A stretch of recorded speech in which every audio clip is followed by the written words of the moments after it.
You will hear a number of different recordings, and you will have to answer questions on what you hear. There will be time for you to read the instructions and questions, and you will have a chance to check your work. All the recordings will be played once only. The test is in 4 sections. At the end of the test, you will be given 10 minutes to transfer your answers to an answer sheet.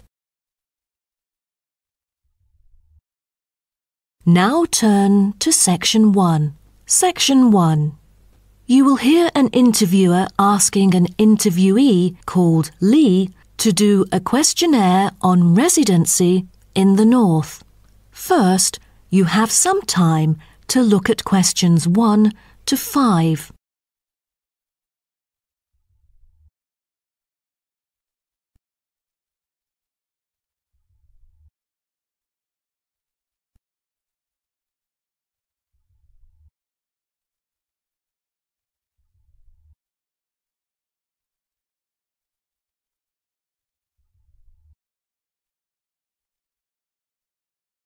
You will see that there is an example which has been done for you. On this occasion only, the conversation relating to this will be played first. Excuse me? Yes. I was wondering if you could spare a few minutes to do a questionnaire on your residency here in the North. It won't take long. No, that's fine. Lovely. First of all, may I get some information about yourself? Okay. May I know your name and age? My name's Lee, and I'm 19 years old now. Lee says that he is 19 years old now, so 19 has been written in the space. Now we shall begin. You should answer the questions as you listen, because you will not hear the recording a second time. Listen carefully and answer questions 1 to 5. Excuse me? Yes. I was wondering if you could spare a few minutes to do a questionnaire on your residency here in the North. It won't take long. No, that's fine. Lovely. First of all, may I get some information about yourself? Okay. May I know your name and age? My name's Lee, and I'm 19 years old now. Great. And could I ask what your job is? Are you a student? Actually, I'm going to continue my study in business management next month. But at the moment, I'm a salesman by profession. Oh, right. And how long have you been living here in the North? Well, I have been in this city since I was 3 years old, but my family and I had lived in the East for 7 years at first. Now I am 19, so I have spent about 9 years living here till now. Great. Which part of the northern area do you live in? I live in Spring Park. Have you heard of it? Yes, of course. So, what about your accommodation? Do you live in a house or a flat or something similar? I used to live with my family in a big house, and now I'm living in an apartment with 2 of my friends, who are my colleagues as well. Oh, right. And one more question. What means of transport will you take when you need to go somewhere? If it's not too far away, I'd prefer to go on foot or by bicycle. If there is a long way to go, I take the train or sometimes a cab. I rarely take buses because I think the most important things to keep in mind are time and comfort. Great. Thanks. Before you hear the rest of the conversation, you have some time to look at questions 6 to 10.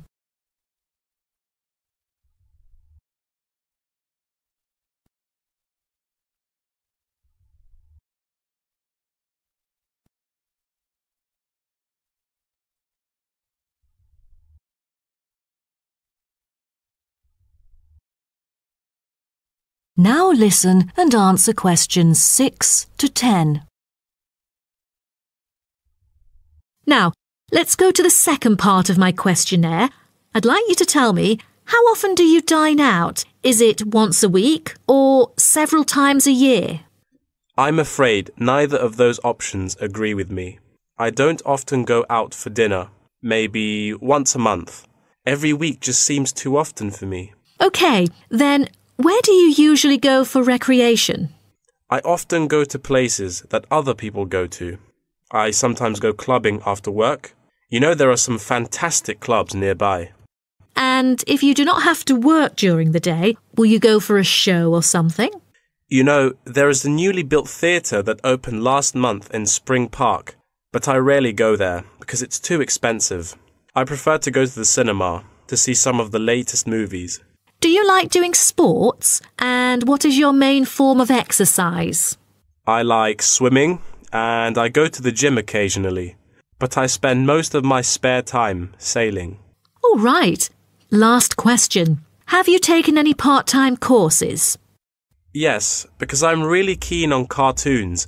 I'm doing a Japanese course during the weekends, but I'm still a beginner. Wow, what a special language. Most people I know would like to learn Spanish or Latin. You must be brilliant. Well, thank you very much for your time. No problem. Bye. That is the end of section 1. You now have half a minute to check your answers.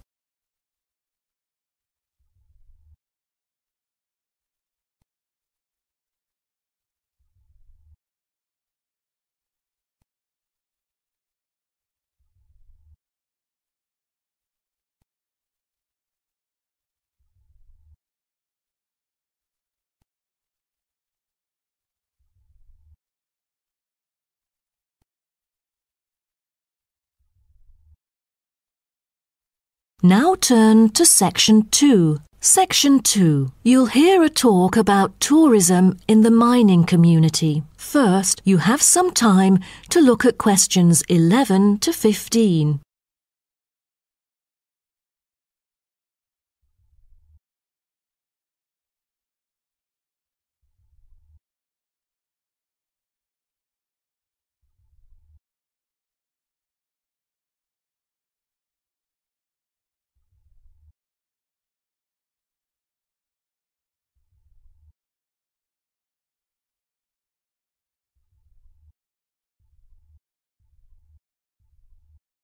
Now listen carefully and answer questions 11 to 15. Hello, I'm delighted to welcome you to our mining community and very pleased that you're interested in the ores and pits of this area. I think you'll be pleasantly surprised with your special experience here. Now, let me start by giving you some warnings on safety rules and regulations. Rule number 1. Always wear safety equipment. There is a litany of safety equipment that mining workers use for their protection, from helmets to safety glasses and gloves. It is essential that all workers wear the necessary safety equipment at all times. There have been countless stories of workers being saved by helmets, which are the hard hats that you can see on the shelf beside you. So, visitors wearing helmets is mandatory in the mining area, although you are free to take them off when you're in the mining museum and picnic area. You won't need to pay any deposit, though you should return them to the counter once you finish the visit. The helmets are offered in all sizes, so choose a suitable one. All right, our mining community is currently being refurbished for some of the main area, so please make a note of that, and you'll know what to look out for. So, when you go in or out of the mine, please pay attention to the road, for it has just been repaired because of the rough surface and can be really slippery since it's still wet. The history and process of tin mining are complicated and involve a lot of special words, but here you will see how it was and still is done. After a short 5 to 10 minute walk, visitors can track round a numbered route with clear explanations. Most of the tour is in the open air, so nice weather helps. All areas are clearly posted with signs, but if you have problems travelling around or climbing up and down, you can turn to the staff here, and we are happy to help. If you're interested, Blue Hills Tin Stream is a working water-powered tin streaming mill that gives visitors a very clear idea of how difficult it is to get tin out of rock. I hope you'll enjoy the informative indoor presentation and this self-guided tour, but you have to bear one thing in mind, that smoking is forbidden throughout the whole community. Though you can take phones and of course use them, you'll also be surprised that there will be more than just one place to go in the mine. The underground tunnel is now being refurbished and only relevant workers can access it. But it will soon be all finished, and I believe it's a lovely place for you to explore around. Don't forget to wear protective clothing. It's mandatory. Before you hear the rest of the talk, you have some time to look at questions 16 to 20.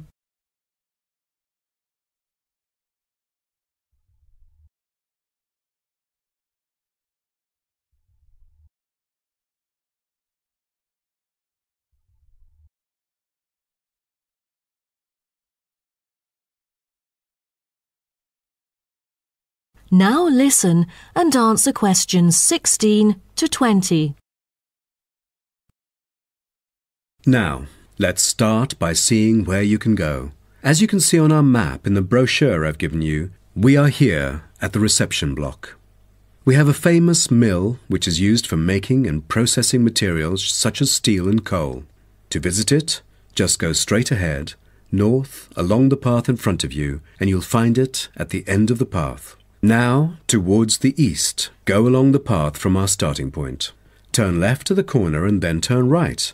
There is a car park at the east end of the lane. To the west, there is a museum. Past the shop, around the crossroads, and it is just located at the west end of the road. And by the way, the shop is specialized in selling a variety of ore-related souvenirs, including key rings, postcards, tin-made Lewis chessmen, and even Roman soldiers which are made from beautiful pyrite. If you are interested in the laboratory where scientific experiments, analyses and research are carried out, it is situated at the southern part of the park, opposite the shop.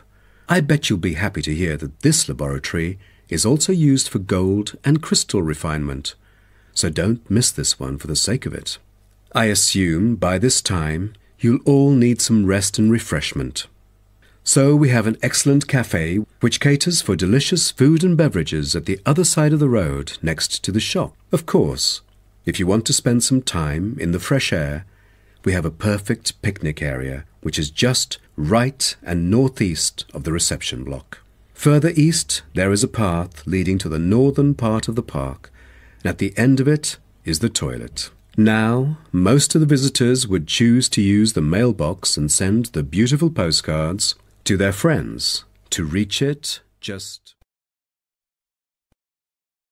That is the end of section 2. You now have half a minute to check your answers.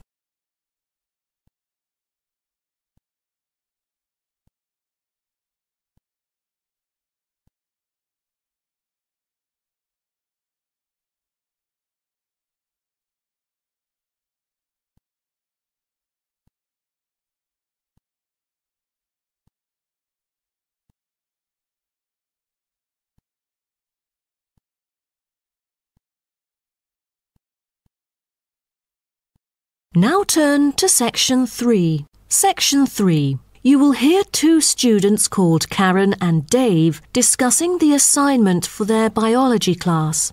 First, you have some time to look at questions 21 to 27.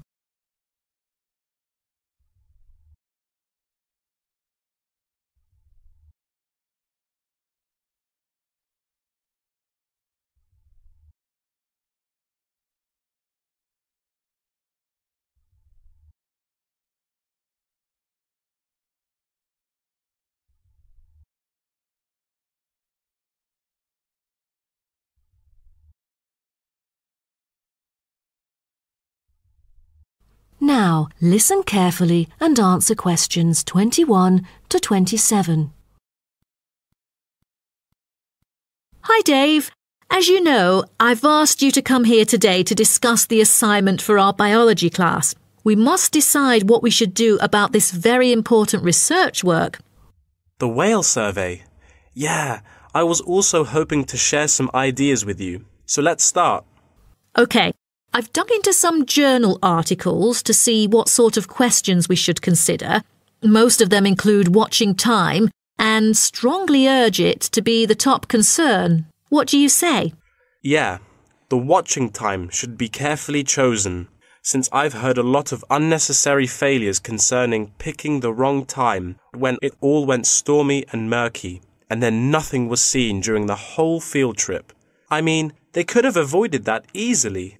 Right. Then we should also pay close attention to the sea's surface because no one wants to encounter the failures you just mentioned. I think we'd better hope for the best, that it will be calm, with no choppy status. What about the weather conditions?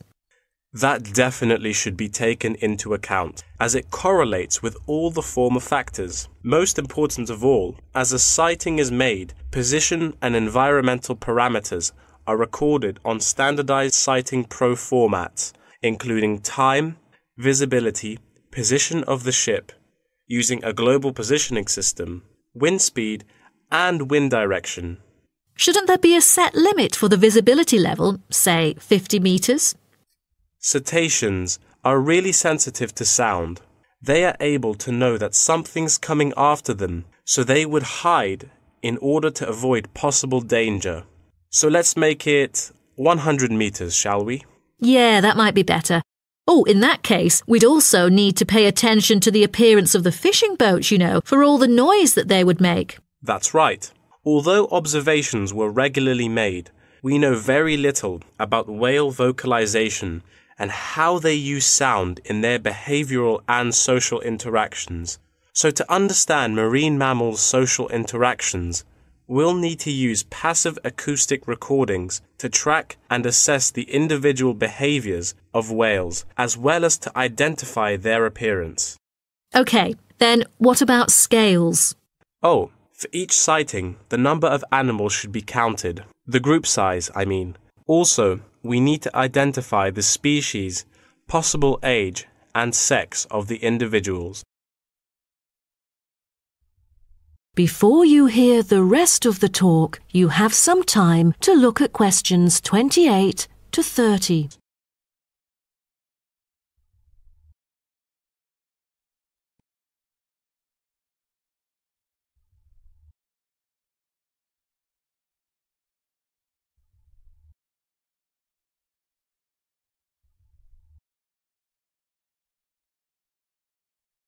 Now, listen and answer questions 28 to 30. Speaking of identifying species, we need to find out the unique physical features of each whale. Let's start with the sperm whale. The sperm whale is the largest toothed whale, yet it's only a quarter of that of the blue whale. Its unique body is unlikely to be confused with any other species, and that distinctive shape comes from its very large, block-shaped head, which can be 1/4 to 1/3 of its length. The sperm whale's flukes are triangular and very thick. It has a series of little bumps on the back of its fluke instead of having a dorsal fin. The largest bump is called the hump by whalers and can be mistaken for a dorsal fin because of its shape and size. Then there is the northern right whale. Right whales have round bodies with arching rostrums, V-shaped blowholes, and dark grey or black skin. The most distinguishing feature of a right whale is the rough patches of skin on its head, which appear white due to parasitism by whale lice. It has no back fins at all. The blue whale's body can be various shades of bluish-grey dorsally and somewhat lighter underneath. It has a long, tapering body that appears stretched in comparison to the stockier build of other whales. The head is flat, U-shaped, and has a prominent ridge running from the blowhole to the top of its upper lip. Lastly are the minke whales.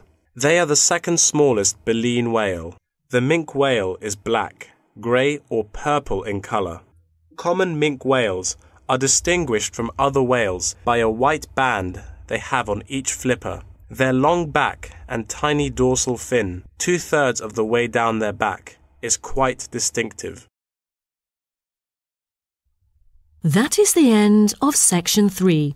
You now have half a minute to check your answers.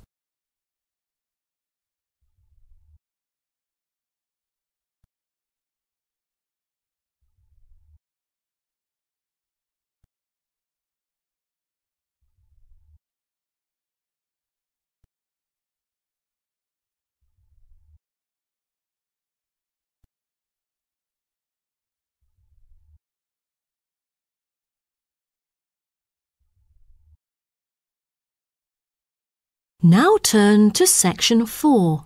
Section 4.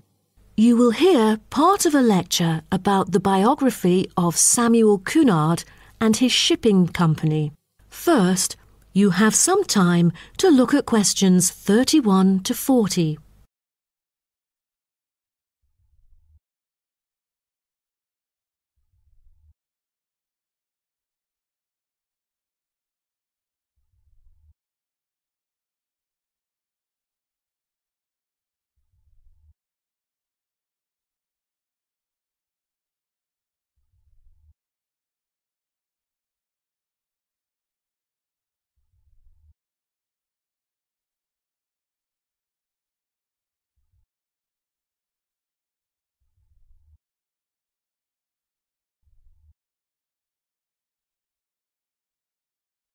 Now, listen carefully and answer questions 31 to 40.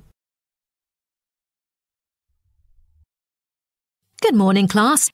In the last few lectures, I've talked about the history of technology in the business area. But today, I want to use Samuel Cunard as our case study, who was a shipping magnate that founded the Cunard Line. Now, Cunard was born in Canada. When he first left home, he was still a teenager. Then he came into a US company as a worker and learned how to sail there. During the War of 1812, Cunard volunteered for service in the 2nd Battalion of the Halifax Regiment Militia and rose to the rank of captain. He held many public offices, such as volunteer fireman and lighthouse commissioner, and maintained a reputation as not only a shrewd businessman, but also an honest and generous citizen. When he went to England, his friends cooperated with him, and together they coined a shipping company. The company had instant wealth and could deal with more than one cargo, for its major business was in North America and the Atlantic. From then onwards, Cunard became a highly successful entrepreneur in British shipping, and one of a group of 12 individuals who dominated the affairs of England. In 1838, the British government, impressed by the advantages of steam sailing for making regular passages, invited tenders to carry the transatlantic mails by steamer. Back then, mail contact through steamships brought more punctuality, while other types of ships were always delayed. The journey times were flexible, with a transatlantic crossing lasting for 6 weeks and with no fixed times of departure or arrival. So it was never known when the mail would arrive, or, since so many sailing ships foundered, whether it would arrive at all. What Cunard wanted, in line with the thrusting new technology of the Victorian age, was a maritime extension of the brand, new timetabled railways on land. Cunard's experience in steamship operation, with observations of the growing railway network in England, encouraged him to explore the creation of a transatlantic fleet of steamships, which would cross the ocean as regularly as trains crossed land, and that's why he went to the United Kingdom seeking investors in 1837. He set up a company with several other businessmen to bid for the rights to run a transatlantic mail service between the UK and North America for £55,000 annually for 10 years. The bid was successful. Almost at the same time, Cunard cooperated with an English businessman and established the British and North American Royal Mail Steam Packet Company, the ancestor of the Cunard Line. In 1840, the company's first steamship sailed from Liverpool to Boston, Massachusetts, with Cunard and 63 other passengers on board, marking the beginning of regular passenger and cargo service. Establishing a long, unblemished reputation for speed and safety, Cunard's company made ocean liners a success in the face of many potential rivals who lost ships and fortunes. Cunard's ships proved successful, and he then opened many branches. But the high costs saddled Cunard with heavy debts by 1842, so some of them went bankrupt. But what Cunard needed then was a port. After a lot of consideration, he finally opted for Boston because he was very familiar with this city where he had once worked it. Fortunately, by 1843, Cunard's ships were earning enough to pay off his debts and begin issuing modest but growing dividends. But the city did more than give Cunard silverware. Winters can be tough here in Boston. For example, in the year of 1844, one ship sank because of the winter freeze. The ship hit icebergs and caused a heavy loss to the company. Then, the board recommended the company to move to New York, and it was a huge success, and then became one of the biggest US shipping companies.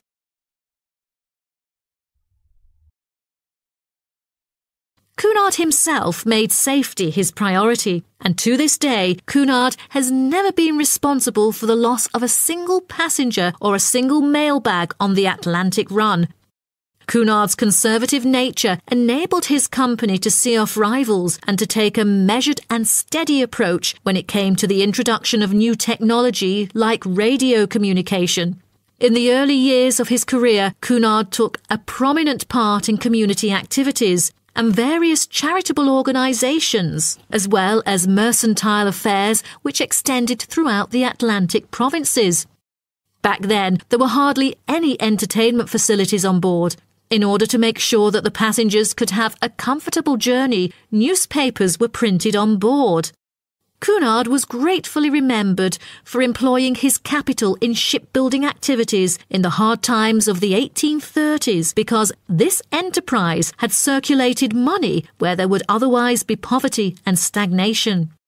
His competitiveness and his obsession not to waste time were important characteristics of his personality. Prior to 1912, the shipping line had focused on speed and soon was renowned for its velocity and safety. Although early in life Cunard was imperious, he learned diplomacy and became a skillful and persuasive negotiator. His contemporaries admired him for the contribution to transatlantic communication by the line popularly called by his name. After that, for affluent transatlantic passengers, Cunard brought new levels of luxury to ocean travel: lavish suites, a swimming pool, gymnasium, ballroom, electricity, and more, just like that of luxurious hotels. Okay, so does anyone have any? That is the end of section 4. You now have half a minute to check your answers.